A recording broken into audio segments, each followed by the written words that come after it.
The best way you can support me is with a simple subscribe. Subscribe to my channel for more content like this. Mr. Taliaferro TV.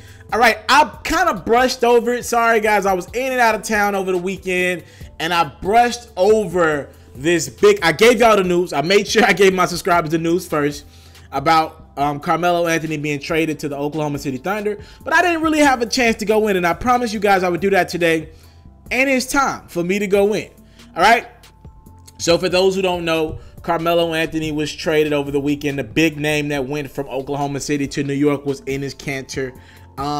Keep it honest with you, it wasn't a bad trade for the New York Knicks. It was not a bad trade at all. They got some things off the books. You get Carmelo Anthony's big number off the books for the next couple years. The Knicks had already moved on because Carmelo Anthony was unwilling to play for them. They get their young nucleus. They got the point guard, Frank Ntilikina, or however you pronounce his name. You got Tim Hardaway signed back, Kristaps Porzingis. They like William Emery Gomez, and they like their future. They think they're in the positive direction.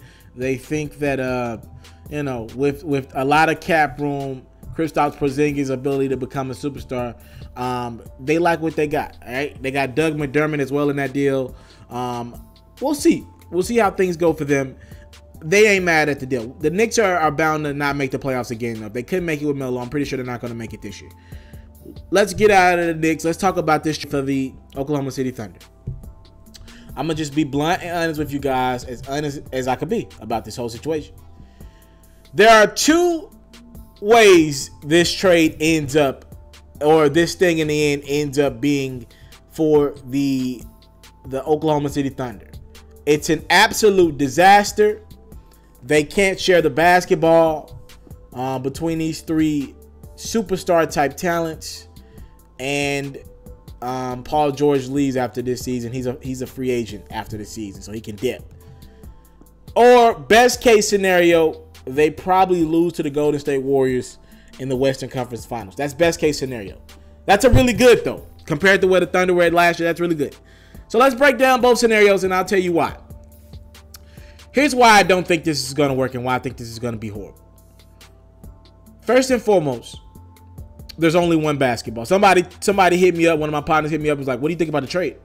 And the only thing I can respond is there's only one basketball. Russell Westbrook is a ball-dominant shooting guard who plays the point guard by height. He's a shooting guard. Mentally, he's a shooting guard. When he passes, I gotta explain this to people who really understand the game of basketball. You know where I'm coming from, but if you don't, this is what I mean. When Russell passes the basketball, it's because he literally has nowhere else to go with the basketball. He's double teamed. He's passing out of shots. He's not passing to make other people better. Chris Paul passes to make other guys better, like Blake Griffin and DeAndre Jordan. When Russ passes the basketball, it's because there's nowhere else for Russ to go. He's reached that climax on every possession. So you got a shooting guard in Russell Westbrook, an MVP-like season he had. As a matter of fact, he was MVP. What am I saying? MVP-like season. He was MVP last year. Averaged a triple-double. He had to turn it up to even get his Thunder team in the playoffs, let alone get them to where they were, which is very commendable at the 6th seed, right? When I think about Russ, I think about a guy who is relentless at attacking the rim, but Kevin Durant was a little more chill than Melo is and Paul George are when it pertains to getting the basketball. And I think Kevin Durant was better than both of those guys.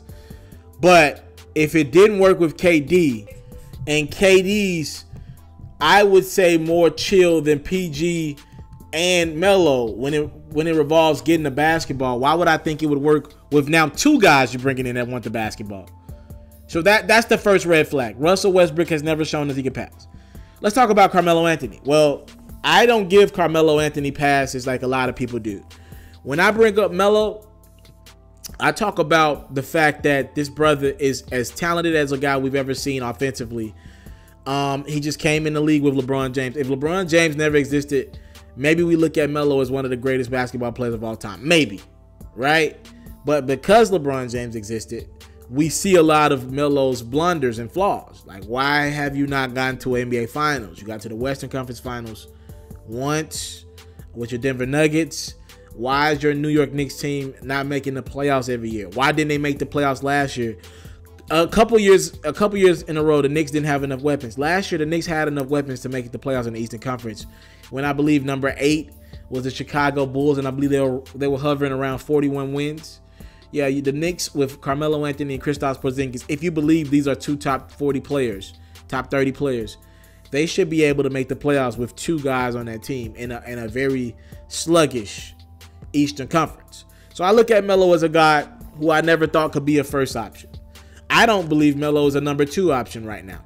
I think, or at this point in his career, let me make that clear. Melo was a number 1 at some point in his career, not now. I think Melo being a number 3 option is good for him. I just think he'd be a better number 3 option with a guy like Chris Paul who can set him up or put him in spots to win. Russell Westbrook ain't shown me that he puts, as a point guard of a team, that he puts guys in positions to win yet, right? Or he still probably would have the services for Kevin Durant on his team. Here's the X factor in all this, Paul George. So I look at Paul George as the middleman, the guy who probably be the most willing to let his game suffer for the better success of a team. And when I look at Paul George, actually probably the best two-way player better on the Oklahoma City Thunder team, right? Yeah, better, he's a really good offensive player and a really good defensive player. And Melo's really good offensively in spurts. Westbrook is really good offensively, but neither of those guys are excellent defenders. Russ makes plays, but I mean, he kind of plays the passing lane. I don't look at Russ as an excellent defender. He's not. And Melo's darn sure not an excellent defender at this point in his career. Never has been, to be honest with you. So Paul George is somebody who I feel like maybe he wants to be the guy that focuses on defense on this team and kind of pulls back offensively. That would be big. And also Paul George is an X factor because remember, at the end of this year, Paul George has a huge decision to make. We know where his heart is leaning to. He's a Laker at heart, but he's come out on record and said, hey, if we can get to the Western Conference Finals, you know, with this Thunder team, maybe I want to stay. It's not a done deal that I'm going to go to LA. That was a rumor that there's always already like a handshake agreement under the table. Obviously, they can't say anything about it because that would be tampering. The Lakers already got caught tampering with Paul George once. They don't want to get caught. And if, for those who don't know how big tampering is, if the league thinks that there's a handshake agreement between Paul George and the Lakers under the table right now, they could stop Paul George from signing with the Lakers, right? So I believe that first that there could have been a handshake agreement. Paul George denies that. He says, look, if we can get to the conference finals and maybe play Golden State, I'm here. I'm here in Oklahoma City. Again, Russ and Melo have 2 years left on the deal. Russ has an extension on the table right now that he's yet to sign. I don't think he's going to sign. That would be the smart business move. But then again, I didn't think Russ would sign an extension after KD left. And again, Russ doesn't live by the same codes most NBA players do. So again, Russ one of those oddballs. Maybe he does sign the extension, maybe he doesn't. So again, there's an extension on the table for Russell Westbrook right now, and he's yet to sign it. It's been on the table for quite some time yet. He'll be a free agent in 2 years. Melo will be a free agent in 2 years.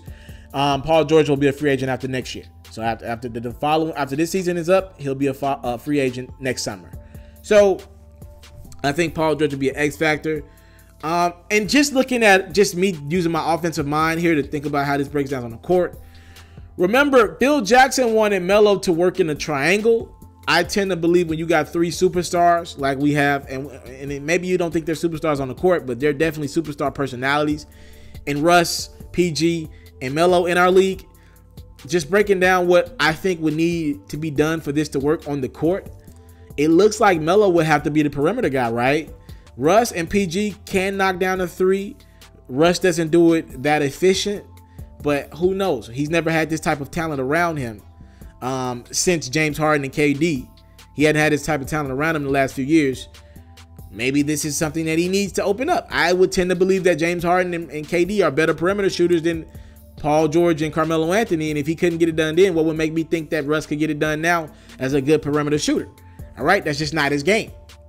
So I believe in my heart of hearts, what needs to happen is Melo needs to play that perimeter. Again, Melo has never wanted to play that perimeter. He always wants to get on the block. That was a problem in New York. He didn't want to play inside out with Porzingis and company. That's a problem. and Melo's going to need to play on the perimeter. Again, you got Paul George, who I think is at best when he's at that mid-range game. He's better to me in the mid-range area than Melo is right now at this juncture in their career. And I need Paul George kind of just, you know, picking and choosing his spots. Melo, I need him to fill a role as a third guy on this team. I don't know if he's willing to do that, but I need him to be willing to be the third guy most nights. And there are going to be nights where down the stretch, Melo will have the hot hand and maybe can take over. That's another thing. Who takes the last shot?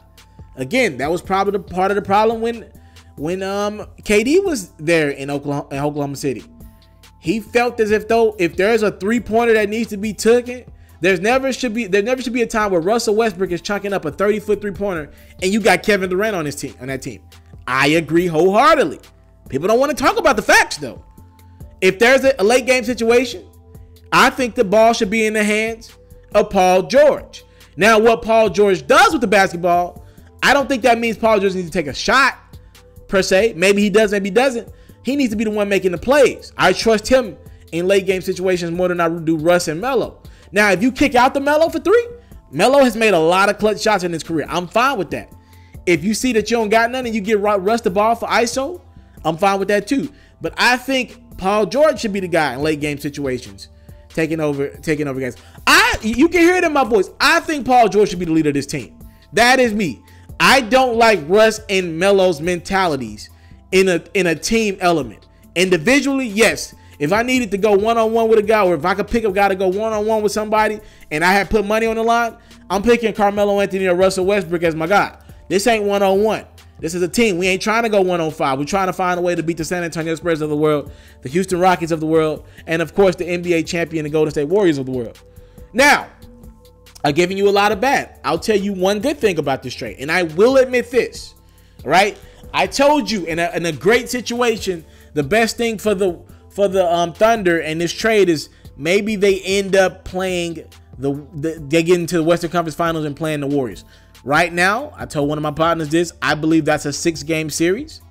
Last year it was a sweep with just Russell Westbrook on the Thunder, so that's improvement. I think it's a 6-game series.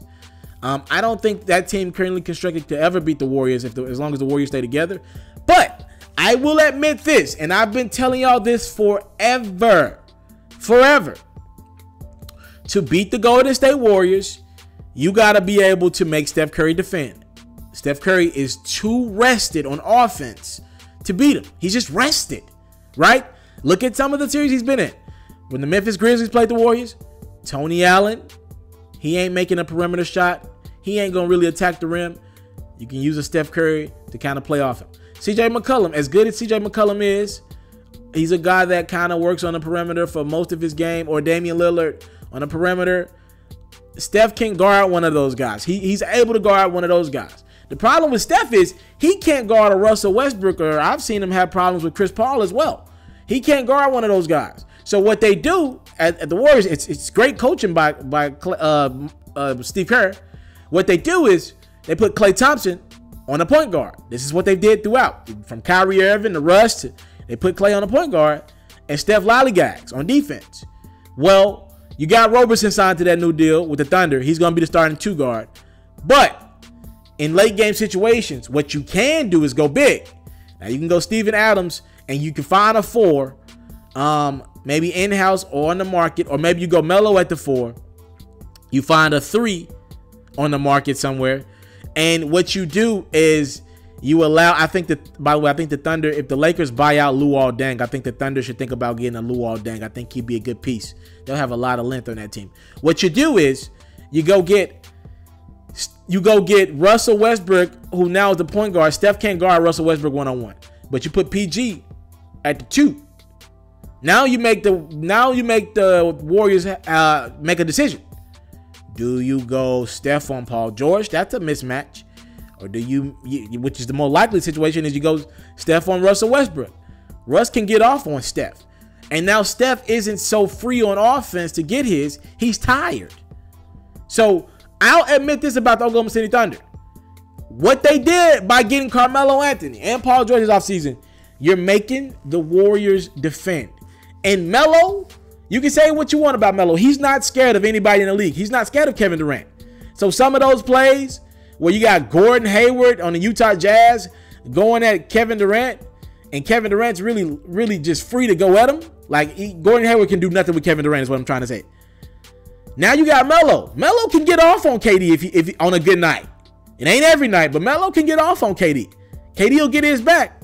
But you're making KD work on defense. You're making him work. So listen, I don't think they have enough, again, to beat the Warriors right now.